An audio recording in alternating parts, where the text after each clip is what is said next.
Have you poured your whole life into being kind, generous, and endlessly open, only to wake up one day and realize that softness has painted a target on your back?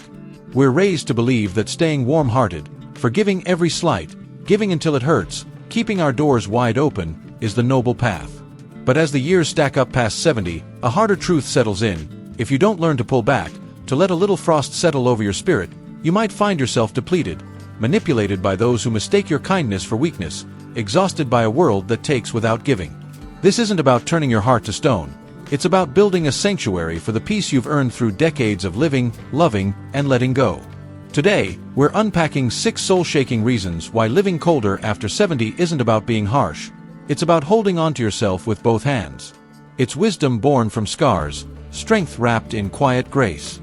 These 6 truths rise from the ashes of lessons too many of us learn late. That being too open, too emotional, too quick to say yes can chip away at the life you fought to carve out. This journey isn't about shutting down. It's about waking up. It's choosing where your light shines, giving without breaking, caring without drowning, staying kind without letting others walk all over you. Hang with me until the end, because one of these final revelations might just crack open a new way to see the years ahead. A truth so raw and real, you'll wish it had found you sooner, before the weight of everyone else's expectations bent your back. Let's dive in. Number 1. Emotional distance shields your calm. By 70, peace isn't a luxury, it's oxygen. Every year sharpens the edges of this realization. Your heart can't keep leaping into every storm that blows your way. Emotional distance isn't about cutting off love, it's about directing it with purpose, like a river choosing its banks. After all these years, you've earned the right to sidestep the chaos, to let some arguments fade unanswered, some family feuds unravel without your hands on the knot, some sharp words drift past like leaves on the wind. This isn't apathy. It's a gift you give yourself, a chance to breathe free of the tangles that once felt like your duty. Take Margaret, 79, from a misty corner of Oregon. She was the family's lighthouse, guiding everyone through their fog. A cousin's messy divorce, a niece's spiral into debt, a brother's endless gripes, she'd wade in, heart first, every time. Her phone buzzed like a heartbeat, and she'd answer, day or night, her voice a steady comfort. But one rainy afternoon, alone with a lukewarm coffee and a view of the pines, Margaret felt it. Her own life was slipping through her fingers, spent on storms she didn't start. She pictured her younger self, dreams of painting, hikes along the coast, quiet evenings with a good novel, and wondered where that woman went. So she changed. Now, Margaret still sends her love, a card, a call, a whispered prayer, but she doesn't dive into the deep end anymore. She listens without fixing, cares without carrying, and in that space, she's rediscovered a stillness she thought she'd lost forever. Her mornings are hers again, filled with the soft scratch of a paintbrush instead of the clamor of someone else's crisis. The benefit? You stop being a sponge for everyone's pain and start being a mirror for your own joy. Emotional distance hands you back your days. Time to sit with your thoughts, to feel the sun on your face without guilt, to let your soul rest instead of race. It's not just peace, it's power, the kind that comes when you realize you don't have to bleed for every wound that isn't yours. That's the freedom of living colder, a heart that still beats warm, but beats for you first. Number 2. Saying no without shame reclaims your strength. After 70, your energy isn't just gold, it's the last embers of a fire you've tended your whole life. Every spark counts. And one of the most liberating acts of courage is saying no without that old, gnawing guilt clawing at your chest. For decades, you've been trained to bend, to nod yes to every ask, to stretch yourself thin for every need, to keep the peace even when it cost you yours. But here's the revelation. Every yes you force is a no to something your soul craves: rest, laughter, a moment to just be. Living colder means standing tall in the truth that you're not here to carry everyone. It's not selfish, it's the ultimate act of self-respect. Picture Clara, 74, from a sun-baked suburb in Iterating, Texas.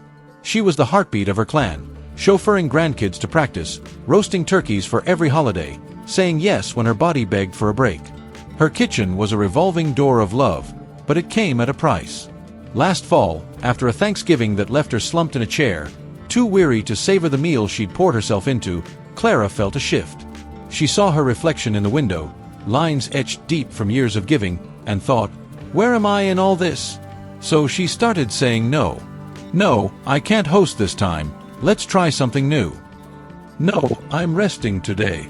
She said it with kindness, with steel, and no apologies. And here's the beauty. The world didn't crumble. Her family grumbled, then adapted. The ones who loved her stayed close, and Clara? She found mornings where she could linger over coffee, watch the sparrows dance in her yard, feel her own pulse again. The payoff is profound. Saying no rebuilds your strength, brick by brick.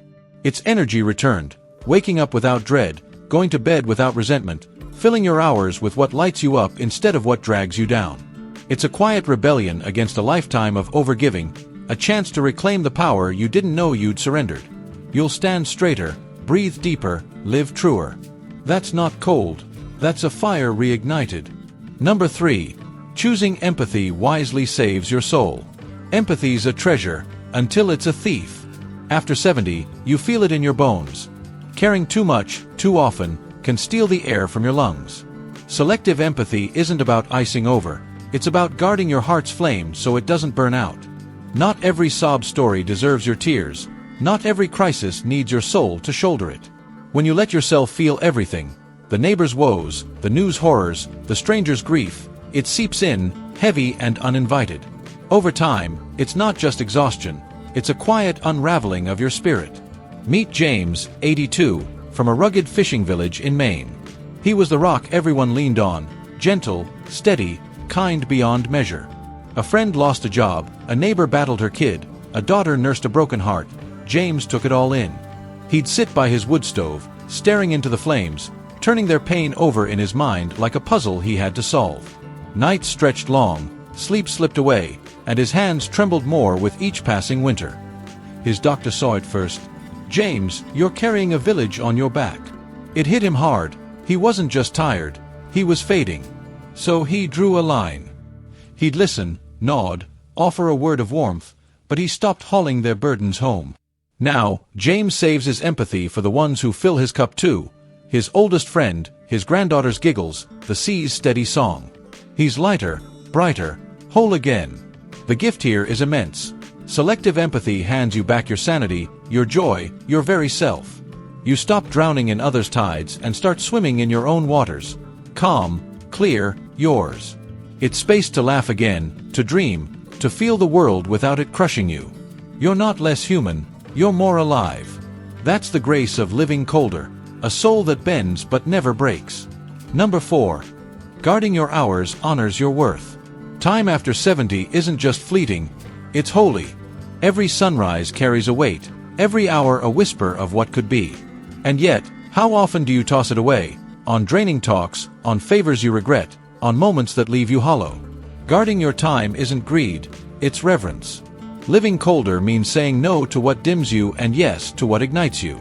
It's not about isolation, it's about intention, about wrapping your arms around the life you've still got left.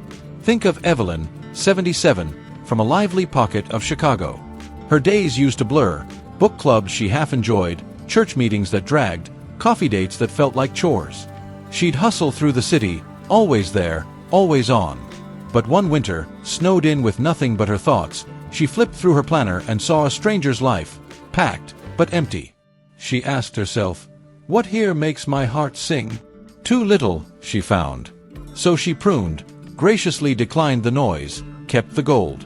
Now, Evelyn spends her afternoons painting by her window, the L train rumbling past like an old friend.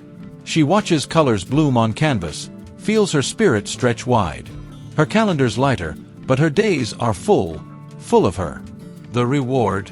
Guarding your time lifts you up, its dignity restored, worth reclaimed. You'll savor quiet mornings, lose yourself in passions you'd forgotten, build a life that mirrors your soul. It's the chance to say, "I matter," and mean it. Every hour you protect is a love letter to yourself, a testament that you're not just here to serve, but to live. That's not cold, it's a warm embrace of your own value. Number 5. Firm boundaries build your dignity. Age brings a strength that's deeper than muscle, it's a fire in your spirit. And nothing stokes that flame like boundaries that hold fast. After 70, your space, your peace, your essence, becomes a fortress you've every right to defend. Living coldly means knowing that saying no isn't cruel, it's a crown you wear after years of giving too much. You've let kindness blur into sacrifice, swallowing no's, bending under yes, smoothing edges that cut you. But peace traded for your comfort isn't peace, it's a slow surrender of your light. Consider Henry, 80, from a windswept farm in Kansas. He was the family's oak, unshakable, always there. A call for help, a rift to mend, a burden to lift. He'd step up, steady as the plains. But he saw it over time. His roots were fraying. The more he gave, the more they demanded, like he owed them his every breath. One summer, after yet another plea to fix what wasn't his, Henry said, "Not this time." No anger, no fuss, just a calm, clear no. The air shifted. Some bristled, but most learned. And Henry, he felt it, a weight lifted, a pride reclaimed. He walks his fields now, head high, knowing he's not a servant but a man who's earned his ground. The beauty here is transformative. Boundaries don't just protect, they proclaim. They shout that you're done shrinking, done apologizing for your needs. You'll feel taller, freer, more you than ever. It's dignity in motion, a life where you're not at everyone's mercy, but master of your own story. That's not cold, it's a victory lap for your soul. Number 6. Letting go of control unlocks your peace. Here's the quiet thunder of 70. You don't have to hold the world together. Detaching from outcomes isn't defeat, it's deliverance. Living coldly means your joy doesn't ride on how others turn out, what they think, or whether life bends to your will. It's a release so deep it feels like flying, letting go of the reins to cradle your calm instead. We spend youth chasing control, fixing the unfixable, worrying over the inevitable, scripting every ending. But age whispers a better way. Peace isn't in the grip, but the letting go. Take Lila, 85, from a salty stretch of California coast. She used to lie awake, her mind a tangle of her kids' lives. Were they safe, secure, choosing well? She'd call too often, fret too long, her heart a tight fist of care. But one evening, perched on her porch as the Pacific painted the sky gold, she saw it. Her worry didn't shape their roads, it just stole her rest. I've raised them, she thought. Now I trust. She still loves, offers wisdom when asked, holds them in her prayers, but she's done wrestling their fates.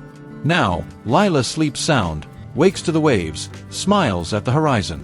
Her peace isn't borrowed from their choices, it's hers, solid as the shore. The freedom here is breathtaking. Letting go unshackles your spirit. You stop sweating the small stuff, stop chasing approval, stop rewriting what's done. It's time reclaimed, hours to sit with your thoughts, to savor your coffee, to feel the day unfold without forcing it.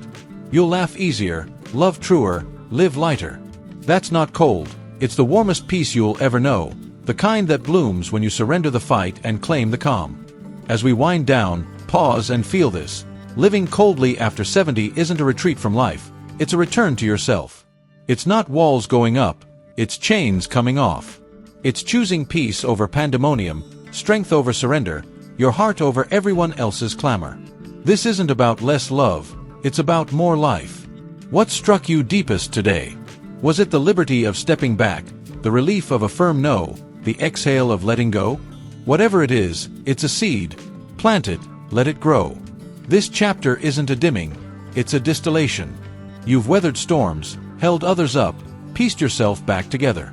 Now, you decide what stays, what feeds your soul, what honors your years. It's not easy, this shift. It asks for bravery, for faith in your own worth. But oh, the harvest, a life that's yours again, gentle, fierce, full. Tell me below, what's one spark you'll carry forward? How will it light your path?